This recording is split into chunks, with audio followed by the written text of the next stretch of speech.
There are books that illuminate, books that guide, books that comfort the soul in times of darkness, and then there are books that drag you into the abyss. Carl Jung found one such book. It did not console. It did not explain. It shattered him. The Gospel of St. Peter, a text rejected by the early church, is no ordinary gospel. It is apocalyptic, otherworldly, filled with strange detail and symbolic dread. In it, Christ does not merely die and rise again, he descends into hell, into the unknown, into the deepest regions of psychic and spiritual torment. It was this descent, the descensus ad inferos, that seized Jung's imagination, not as a myth, not as theology, but as a map, a psychological key to the unconscious. For Jung, the story was more than sacred history. It was an allegory of the soul's deepest ordeal. But let's not begin with the theologian. Let's begin with the man. Jung was never a comfortable thinker. His entire life was a slow shedding of skin, peeling away layers of cultural dogma, family expectation, and scientific orthodoxy. He began his journey as a psychiatrist, grounded in medicine. But over time, the clinical language began to crack. Symbols, visions, and archetypes burst through. He realized the psyche was not a machine. It was a world. He called that world the unconscious, but not just the personal unconscious, that narrow space where repressed memories and trauma hide. He spoke of something deeper, a collective unconscious, the place where myth is born, where humanity's forgotten dreams and ancestral fears still live. This is why a gospel no longer found in most Bibles could move him so deeply. In the fragmentary Gospel of St. Peter, Christ is not just crucified and buried, he is witnessed descending into a kind of spiritual underworld. Not metaphorically, literally. His voice is heard from the depths. His journey continues beneath death. To Jung, this motif paralleled something ancient and alchemical, something that echoed across myth and initiation, just as Osiris was dismembered and reassembled. Just as Inanna passed through the 7 gates of the underworld, so too did Christ perform the ultimate descent, not into sin, but into the forgotten. But Jung's genius wasn't in simply drawing comparisons, it was in seeing what these myths actually meant for the soul. In 1951, he would describe Christ's descent into hell as a psychological necessity. The scope of the integration is suggested by the descensus ad inferos, the descent of Christ's soul to hell, whose work of redemption also encompasses the dead. The psychological equivalent of this forms the integration of the collective unconscious. In other words, unless you descend into your own hell, you cannot be made whole. We live in a culture obsessed with the light, self-improvement, happiness, positive vibes. But Jung, like the apocryphal gospel, reminds us, redemption is not escape, it is confrontation. The path to true resurrection goes down before it goes up, not into fantasy, but into the forsaken chambers of the unconscious, the place where your unlived life waits. Jung's fascination with the Gospel of St. Peter was not academic. He didn't study it like a professor studies scripture. He absorbed it like a man studying the map of his own nightmare. His personal copy of Albrecht Dieterich's Nekia, a study of apocalyptic fragments related to the Gospel, was marked up with marginal notes and reflections. It wasn't idle curiosity. It was as though he had found a secret manual for the psychic descent he himself had undergone years earlier, in the darkness of his confrontation with the unconscious during the Red Book period. Because for Jung, hell was not theological punishment, it was psychological reality. Hell was alienation, inner fragmentation, the absence of meaning, the place where the ego's lies are burned away, where the soul meets its buried contradictions. And he was not alone in this. He recognized this theme in alchemy, the spiritual science of transformation. Alchemists called it the nigredo, the blackening, the stage where all form is lost, when the material, or the soul, is reduced to ash so it may be reborn. The Gospel of St. Peter dramatized this descent, not with abstraction but with eerie detail. Christ is heard speaking from the grave, the earth shakes, the veil tears, but none of it is triumphant. It is grim, dreamlike, the kind of vision that could be mistaken for madness if not for its sheer symbolic weight. Jung understood this instinctively, because he too had heard voices in the darkness. He too had been buried beneath the weight of inherited meaning, only to discover that truth, real truth, requires death, not the end of the body, but the disintegration of everything false. This was not something that could be taught. It had to be lived, experienced, survived. And yet, Jung believed that the ancient writers, especially those shunned by the early church, had already left us clues. Their myths, their stories, their heresies were not errors.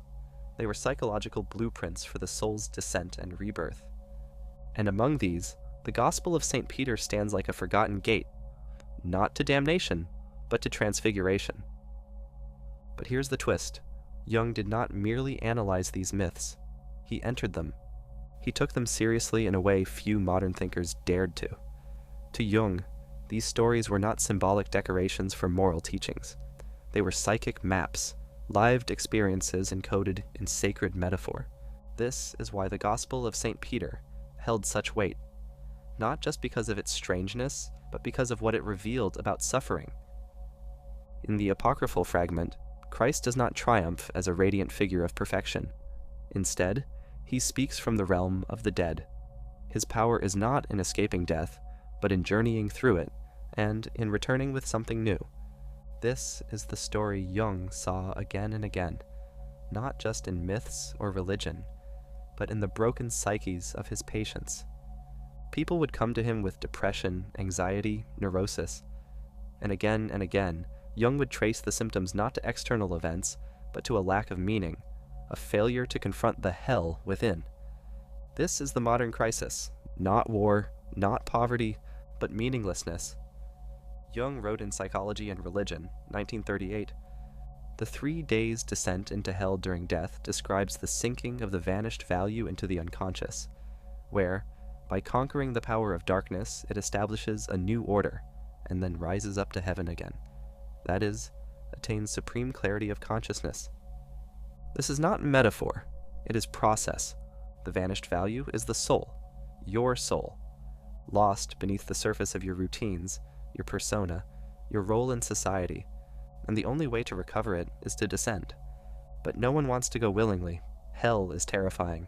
It's easier to stay busy, to stay numb, to deny the pull of that vanished value.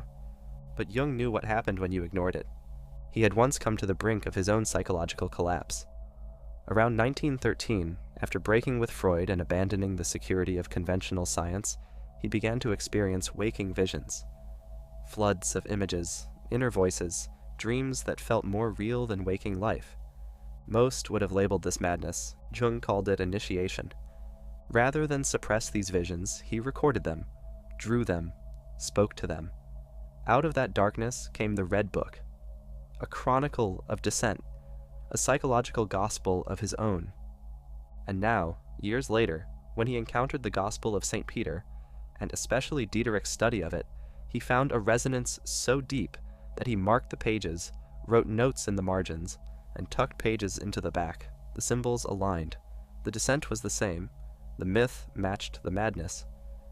But why does this matter to us today? Because we are a civilization afraid of the descent.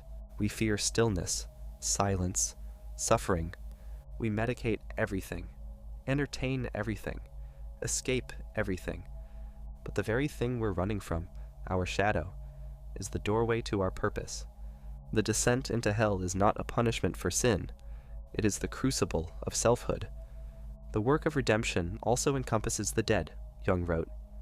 And the dead are not just the literal dead, but all the forgotten parts of ourselves, the memories buried, the wounds unspoken, the passions denied.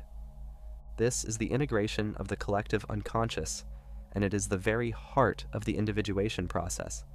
Individuation is not about becoming better. It is about becoming whole. And wholeness is messy. It requires embracing contradiction, light and shadow, order and chaos, heaven and hell. In this sense, the Gospel of St. Peter becomes something more than scripture. It becomes medicine. Not the soothing kind, not the comforting verses read at funerals or weddings, but the bitter tincture, the black elixir that forces the soul to purge what it cannot carry into its next stage. Jung saw in this gospel What he saw in alchemy, in myth, and in his own inner journey, that salvation was not escape from suffering, but the transformation of suffering into consciousness. This is the forgotten meaning of resurrection. It is not a return to what was, it is the emergence of something never before seen. But resurrection without descent is impossible.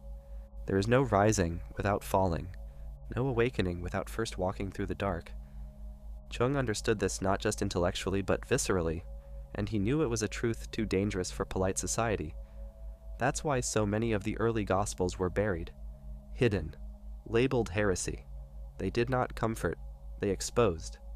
And the Gospel of St. Peter, with its spectral visions of Christ's descent into hell, was one of the most daring. It asked us not to worship the light, but to follow the path of the wounded Redeemer, to walk into the valley of our unconscious and come back with the fire.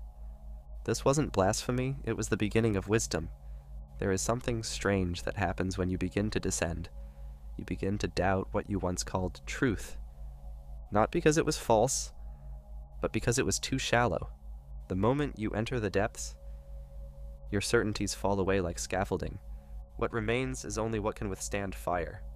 Jung understood this, and it terrified him, because the journey into the unconscious doesn't just show you what you repressed, it shows you what the world repressed. It confronts you with the collective lies we tell as a culture to keep ourselves from facing the abyss. We tell ourselves that progress is upward, that healing is linear, that good always triumphs. But the Gospel of St. Peter shatters this illusion. Here, Christ is silent. Here, the grave opens downward, not upward. Here, the divine doesn't glow. It groans, and Jung took it seriously. He saw in this ancient text not a denial of resurrection, but a clarification. Before light, there is blackness. Before ascent, there is suffering. Before clarity, there is the undoing of ego. This is why he believed that the Gospel's descent narrative mirrored the individuation process. Let's not forget, Jung didn't stumble across this idea lightly. He was trained in medicine, studied under Bleuler, and corresponded with the greatest minds of his time. He built his psychology on experience, observation, and pattern. And what he saw again and again was this. Every transformation begins with disintegration. Before the soul can heal, the persona must break. Before wisdom can emerge, identity must be stripped. This is what the descent into hell meant. Not eternal damnation, but the necessary unmaking of the false self. It's no coincidence that Jung linked this descent to alchemy. In alchemy, the nigredo, the blackening, is the first stage. It is the death of the known, the putrefaction of the old personality, the state of decay before rebirth can occur. And what better metaphor for this than Christ descending into hell? Jung references this directly in Psychology and Alchemy, 1944, where he reflects on how ancient symbols of the descent reappeared in the imagery of medieval alchemists. For Jung, these weren't historical echoes. They were psychological necessities. The psyche doesn't evolve by climbing a ladder.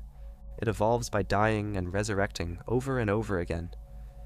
Each crisis you face, each identity you shed, each unbearable truth you encounter.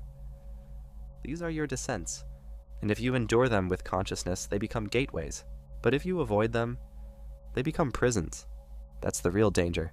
Hell isn't just a place of punishment. It's the place you end up when you refuse to grow. The unconscious becomes hell only when it is left unexplored. When we bury grief, trauma, instincts, or guilt, we create demons, and these demons don't vanish. They whisper, they sabotage, they lurk. This is why Jung said, "Until you make the unconscious conscious, it will direct your life, and you will call it fate." And here, the Gospel of St. Peter becomes prophetic, because it shows us the journey no one wants to take. It begins where most of us try to end, in the grave, in stillness, in silence. But silence is not the end. It is the threshold. And beyond that threshold, Jung believed, lies something crucial, the integration of the collective unconscious, that is, not just your own shadow, but the ancestral one, the myths, the forgotten symbols, the archetypes passed down through ritual, dream, story, and symbol. This is where Jung's obsession with apocryphal gospels makes sense. because these were not just forbidden books. They were suppressed archetypes, lost maps, banned initiations, teachings that didn't fit the moral systems of empire or orthodoxy. But the soul doesn't care about orthodoxy. It cares about truth. And in these texts, especially the Gospel of St. Peter, Jung sensed a deeper, more ancient layer of the Christ image. Not the sanitized Redeemer, but the wounded transformer. Not the polite miracle worker, but the one who descends into the realm of the dead and speaks to the forgotten, because that's what the psyche craves. Not perfection, but completion. And completeness demands paradox. Christ is divine and human. He ascends and descends. He saves and suffers. Likewise, we are light and shadow. We are creators and destroyers. We are capable of immense love and terrifying rage. To deny either side is to remain fragmented. To integrate both is to become whole. This is what Jung saw in Christ's descent.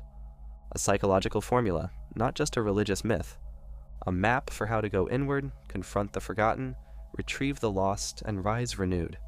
But make no mistake, the descent is not optional. Whether through loss, betrayal, illness, or heartbreak, everyone will face it. The only question is whether we will go consciously, whether we will descend like Christ and with eyes open, or be dragged screaming, resisting the very thing that would set us free. So what does it mean to descend into the unconscious? Most people think of the unconscious as a personal archive. Repressed memories, childhood wounds, dreams, and instincts. But for Jung, that was only the surface layer. Beneath that, like a submerged cathedral, lies the collective unconscious. A vast symbolic realm we inherit, not through experience, but through existence. It is where the ancient gods sleep, where myth and memory blur, where universal truths hide beneath archetypal masks, and the Gospel of St. Peter dares to enter it. Because in its strange, apocalyptic fragment, Christ doesn't just suffer and die. He enters the land of shadows, and he speaks to them. He recognizes the dead. He acknowledges the forsaken. He redeems what was forgotten. This is not just religious imagery. This is psychological confrontation. Think about it. How many parts of yourself have you cast into the dark? The shame you don't name, the desire you repress, the guilt you justify, the voices that whisper, "You are not whole." Most people try to bury these things, but Jung, like the Christ of the Apocrypha, dared to descend into them. In Ion he writes, "The scope of the integration is suggested by the descensus ad infernos. The psychological equivalent of this forms the integration of the collective unconscious, which represents an essential part of the individuation process." He's saying, you cannot become who you truly are without entering hell. Not the hell of fire and punishment, but the hell of facing your unlived life, your unloved parts, your denied instincts, your rejected truths. This is the terrain of individuation. And it is not pretty, it is not comfortable, it is not self-care, it is the soul's crucifixion. Jung's own descent happened during his split with Freud. When his intellectual world collapsed and his inner world erupted, he began to hear voices. He recorded his visions in what would later become the Red Book. And during this time, he didn't look for escape. He looked deeper. Because he understood that madness is often a mask for metamorphosis. The world will call it insanity, but the psyche knows. This is rebirth. This is why the Gospel of St. Peter mattered so deeply to Jung. Because it provided a forgotten symbol, an ancient validation of the soul's need to go downward before it can go upward. In 1938, Jung wrote, "The 3 days' descent into hell during death describes the sinking of the vanished value into the unconscious, where, by conquering the power of darkness, it establishes a new order and then rises up to heaven again. That is, attains supreme clarity of consciousness." This isn't just elegant prose, it's a formula for wholeness, a threefold movement: sinking, the loss of what was, conquering, the facing of darkness, rising, the emergence of a greater awareness. This is mirrored in nature. The seed dies in the ground before it sprouts. The sun sets before it rises again. The snake sheds its skin.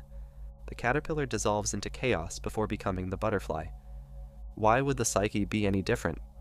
Why should we expect our growth to come through comfort? The Gospel of St. Peter defies this expectation. It doesn't show a triumphant Christ marching into heaven.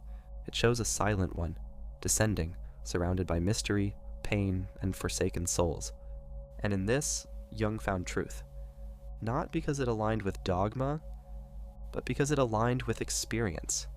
With the way trauma lingers, with the way the past haunts, with the way redemption is never clean, but always born through blood, grief, and surrender. This is not just a Christian story. It is a human story. And the moment we see that, the moment we accept the descent as part of our journey, we begin to change. We stop resisting the fall. We stop blaming ourselves for breaking. We stop searching for shortcuts to salvation. Instead, we go inward. We enter our personal hell. We speak to our ghosts. We listen to the voices we once silenced. And we do what Christ did. We redeem what was lost. Not through dogma, not through denial, but through integration. That is the real resurrection. Not the return to the old self, but the emergence of the true self, forged in darkness. Carl Jung once said, "One does not become enlightened by imagining figures of light, but by making the darkness conscious." This is the secret the Church once feared, the truth buried in apocryphal scrolls, the mystery encoded in the Gospel of St. Peter, because it tells us something terrifying and liberating, that hell is not a place we are condemned to. It is a place we must willingly walk through, and no one can do it for us, not Christ, not the saints, not the therapists, not the gurus.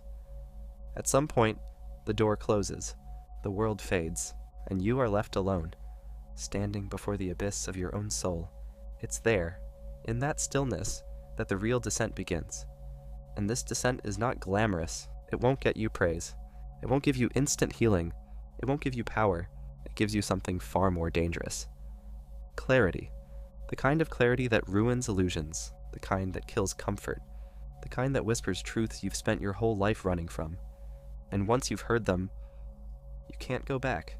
You can't return to the shallow conversations, the performative beliefs, the easy answers, because now you've seen the underworld. You've seen the monsters aren't out there, they're inside you. And more shockingly, they're not monsters at all. They're parts of you, abandoned, wounded, misunderstood, turned grotesque by years of rejection. And like the figures Christ met in hell, they wait not for punishment, but for recognition. Jung understood this deeply, that the figures we meet in the descent, the shadow, the anima, the old gods, the dead, are not enemies to destroy. They are energies to integrate. He saw in the Gospel of St. Peter a symbolic roadmap, one that mirrored the journey of individuation, from ego to soul, from light to shadow, from death to rebirth. And that's why it shook him. That's why he marked up his copy, why he scribbled reflections in the margins, why he saw it not as heresy, but as revelation, because it gave him a language for the unspeakable. It framed his madness not as failure, but as the crucible of transformation. It told the story that Christianity had long forgotten, that the divine descends before it ascends, that salvation is not a ladder we climb, but a circle we complete, and the only way forward is through the center of our own hell. So how do you know you're on the right path? It won't feel like victory. It won't look like bliss. It might feel like everything is crumbling, like your old life is dying, like your beliefs are betraying you. Good. Let them die. Let them burn, because something deeper is being born in the ashes.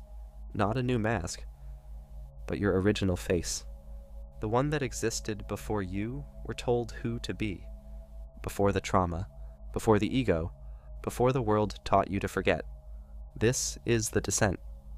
This is what Jung meant when he said, "The greatest and most important problems of life are all fundamentally unsolvable.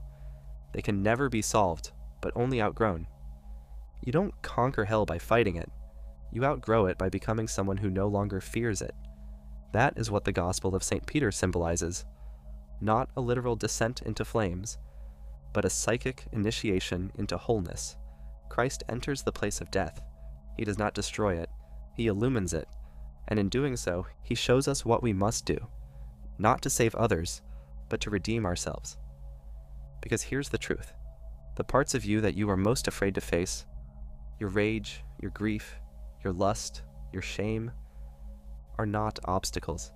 They are gates, and when you walk through them, you realize hell was never a punishment.